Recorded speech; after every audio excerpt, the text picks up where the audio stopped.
Russian waiter Alexander doesn't need eyes in the back of his head because he has the peculiar ability to turn his neck through a complete 180 degrees.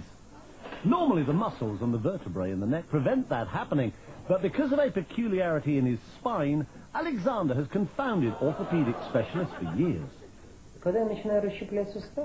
Many years ago, I started doing gymnastics, he says. That's when I noticed that my vertebrae seem to be very flexible and that I can turn my head farther than normal. I worked at it little by little, going a little farther each time, and one day I was able to turn my head all the way around.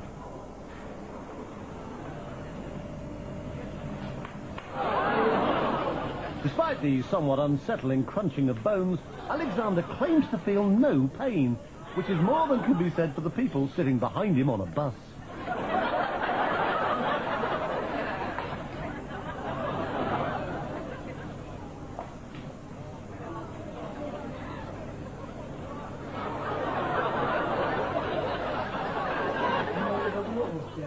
When I do it, it takes energy out of my whole body, he says. It requires 100% concentration.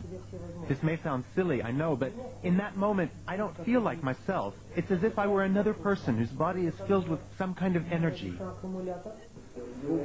I've been a radiologist for more than 30 years, he says, but I've never seen anything like it. Alexander is extremely flexible, no doubt about it.